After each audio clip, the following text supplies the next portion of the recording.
Welcome to the first session. This course is about data analysis and decision making, hopefully good decision making. Data is all over the place, and data always represents some sort of a variable. We call them random variables. So just use these words together, random variables. The very first thing we need to do, always, is to classify the random variable. The first question is to figure out if your random variable is categorical, otherwise known as qualitative, or is it quantitative. A categorical variable is a variable that you can put in some sort of a bucket or a category, such as gender, size, small, medium, large, extra large, race, color, green, yellow, white, and so on and so forth. Type of soda. Notice I didn't say the number of soda cans. So that would be quantitative. Type of soda, let's say Pepsi, Coke, Sprites, and so on and so forth. So that is called a categorical variable. And these are examples. A quantitative variable is a variable that you can that you could find an average for. That's probably the quickest way to think of a quantitative variable. So if I'm thinking of people's heights, I could certainly find the average, in quotation marks, the mean height or the average height, right? And we'll talk about the word average. It's kind of misleading. It is a variable that is measured on some sort of a numeric scale. Examples would be people's height or weights, shoe size, 7, 8, 9, 10, and so on and so forth. So that is the very first question you need to ask yourself. If you find yourself dealing with a random variable that is quantitative, you need to ask yourself another question. So if it is qualitative, that you put a full stop, you know exactly where you are. If it is quantitative, you need to figure out if your variable is discrete or continuous. Example of discrete quantitative variables are something like number of students at a school, SAT scores, number of cars that a household has. Notice that they take discrete values. You could have 500 kids. You could have 680 score. You could have 3 cars in your household. You're not going to have square root of 2 cars. You're not going to have 1.33 students. You're not going to have 583.6 points on your math SAT score. So quantitative discrete random variables are the ones that take discrete values. And if I could visualize it for you, it looks something like this. There is some sort of a minimum and there is some sort of a maximum. So let's say we look at the SAT scores. So you have 0. Maybe 200 is lowest, I don't know. And let's say you have 800. Now you go from the minimum to the maximum, you basically hop toward 800. So maybe this number is 799, okay? And maybe this number here is 1. And if this is 200, this might be 201. So this is not a continuous interval. It is a discrete interval. That's how you figure it out. You decide whether your random variable is discrete or not discrete. If it is continuous, and probably the best example I could think of is time. Time is a continuous random variable. Heights, let's say the smallest height or the lowest value is 3 feet and the tallest is 7 feet. Well, you don't just go discretely 3, 4, 5, 6, 7, 8, 9, 10, right? You could be 3.11 feet or 5.2357 feet, and so on and so forth. The examples I gave you is time, height, the amount of chocolate in a chocolate bar. So if you have a box of chocolate bars, each one of them might take a different value, and that value, let's say the minimum is 10 grams, okay, and the maximum is 12 grams, okay. they can take literally any value in here. So this interval is a continuous interval as opposed to something like this, right? Let's say number of gallons of gasoline in your car. So maybe the lowest you could have is 0 gallons, obviously. Maybe the maximum is 25 gallons, okay? So you can take any value in this interval between the minimum and the maximum. So that's how you visually realize whether your random variable is discrete or continuous, okay? Now, why do we care? There are many reasons to care about deciding whether your variable is categorical and quantitative. And if it is quantitative, it is also important to know if it is discrete or continuous. One basic example or one basic reason is to figure out what graph to use, and I put them in red for you, and I'll get back to that one. There are many reasons why we need to classify variables. Another reason is if you are working with a discrete distribution is just the values that a random variable takes. You have a curve or a distribution. If it is discrete, there are laws that you have to stick with to handle discrete distributions. Some of the examples we're going to work with are the binomial distribution, the Bernoulli distribution, geometric distribution. These are all discrete distributions, and we work with them differently compared to if the distribution is continuous, like the normal distribution, which we will address very soon, or the chi-square distribution, which I'm sure you've seen in your biology classes. So that's a continuous distribution. And again, based on the type of distribution, you handle them differently. But for now, the reason I'm introducing this, just so we know how to organize data using graphs. And I put them in red. So if your variable is categorical, generally we use bar graphs and pie charts, as you've seen in middle school. If it is quantitative, you have a lot of options at your disposal. So I put some examples here. There is a lot more. I put a dot plot, stem and leaf plots, which I'm going to address today, histograms, which I'm very sure you've heard of, box plots, which we will also deal with, and ogive. This is really helpful. This helps me find percentile of any sorts, okay? So that's the very first concept that you need to be aware of. How to classify variables. So imagine you're driving, you hit a fork, you got to decide whether you are categorical or quantitative. If you are categorical, you put a full stop right there. If it is quantitative, you hit another fork, and you need to ask yourself a second question. Is your random variable discrete or continuous? So that we can, at least for now, decide what kind of graphs we want to use with those variables. So what I'm going to do next, very quickly, is I'm going to focus on a stem and leaf plots. Okay. Now, before I continue, none of these, let's just focus on the quantitative one for now. None of these is better than the other. It all depends on the context. So sometimes this is better than this. Sometimes this is better than that. For example, imagine I have 30 observations, 30 data points, okay? A stem and leaf plots or a dot plot or a box plot might be more appropriate. But let's say you have 200 data points, or maybe all the age of all former presidents at inauguration, and there are 44 or 45 of them.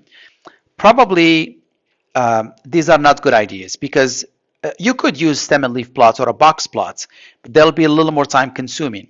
So if you have a lot of data points, let's say 100, what you want to do is split those 100 points into, let's say, 5 categories of 20 each and do a histogram instead.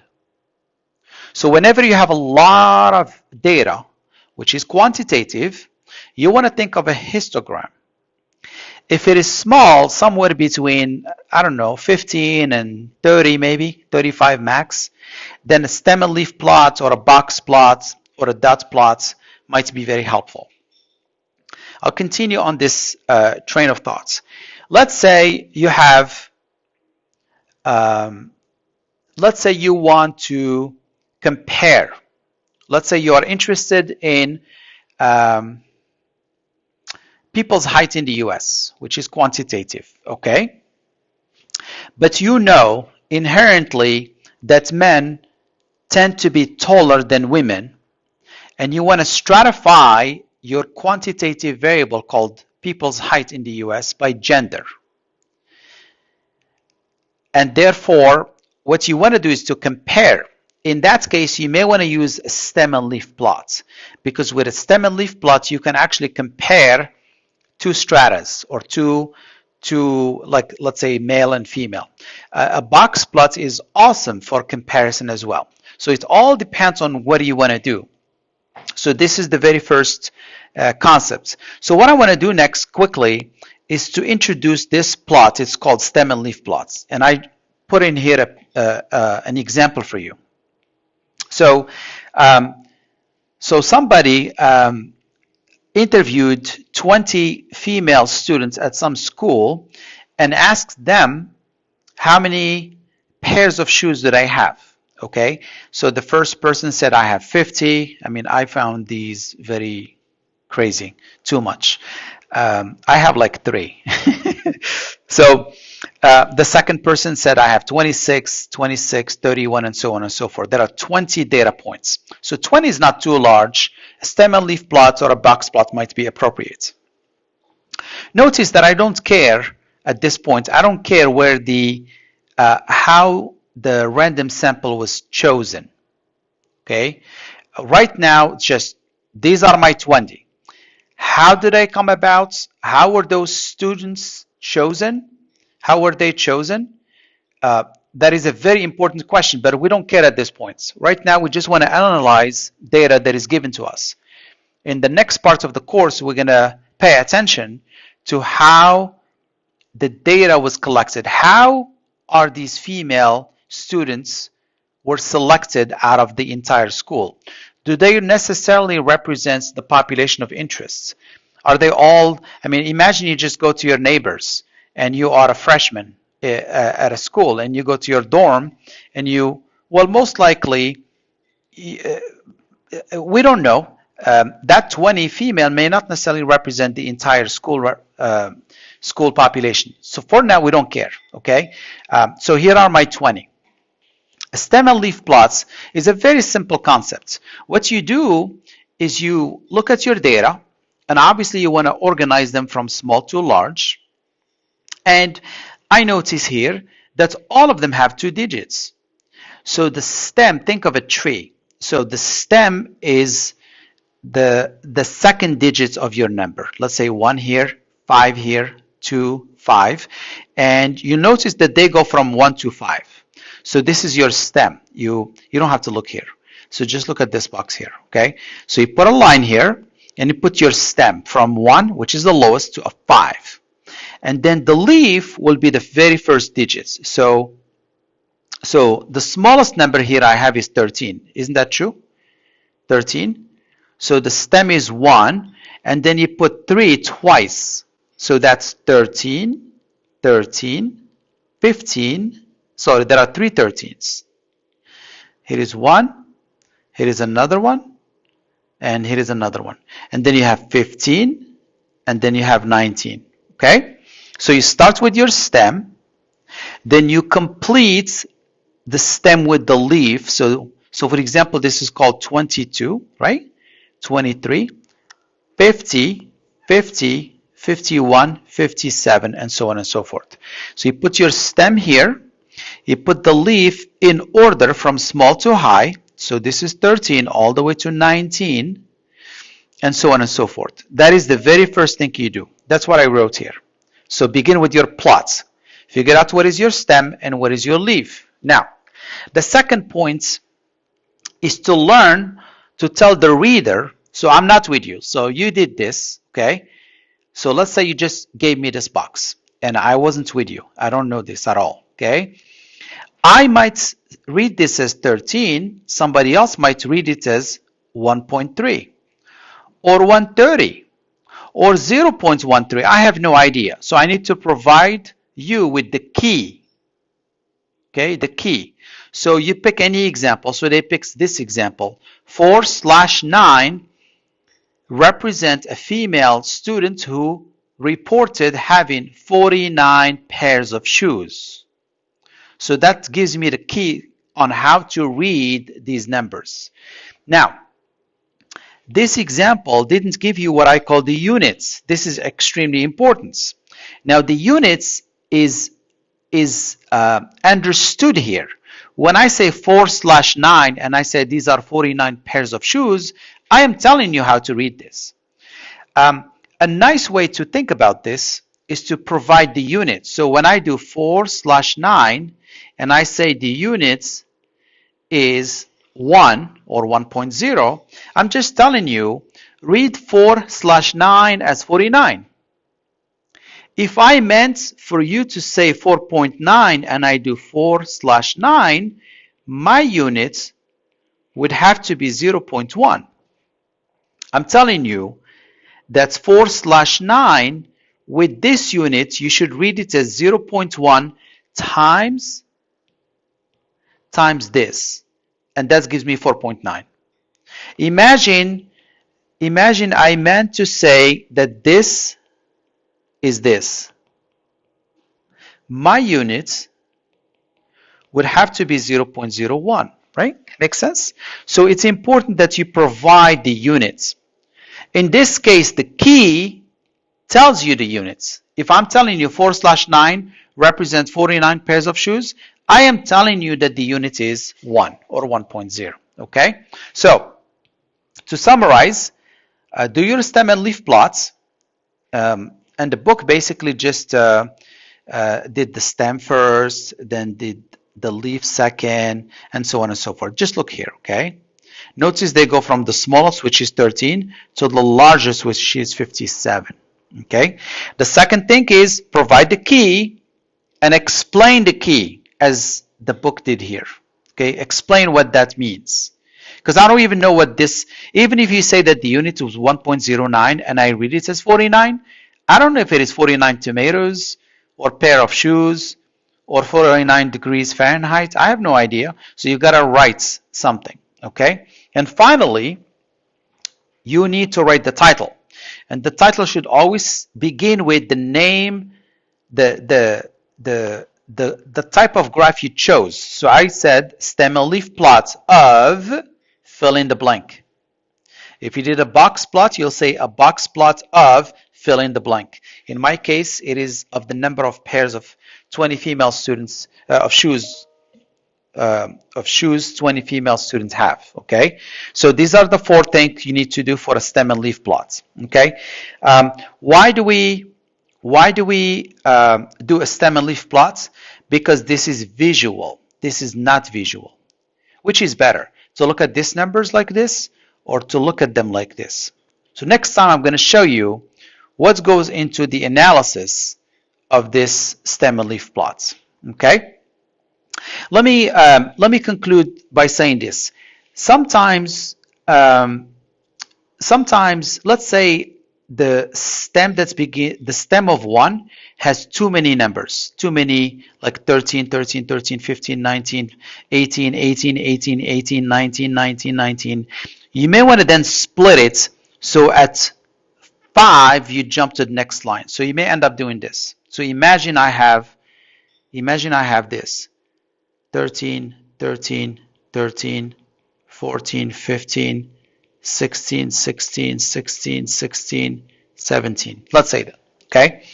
You don't want to do this. 3, 3, 3, 4, 5, 6, 6, 6, 6. It gets messy. So what do? is we might split this, we might split the stem. So we might do this.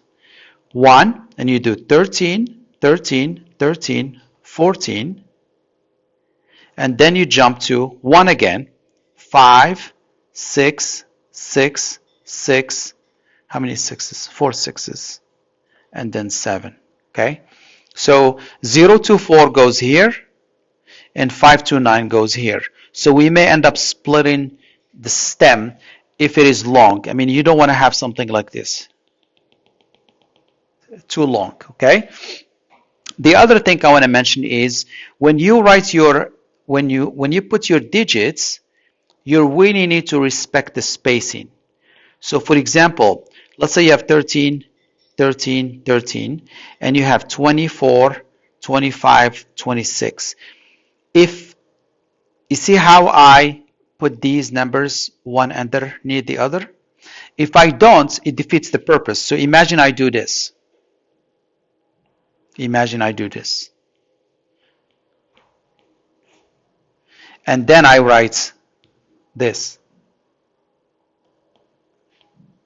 That's going to defeat the entire purpose of how to do the analysis of this stem and leaf plots. So make sure your digits line up nicely, okay? One underneath the other. Okay, I think that's enough for now. Let me erase this before I stop the recording. So we'll stop here, and next time we are going to begin the analysis of this stem and leaf plots or whatever graph we choose. All right, take care.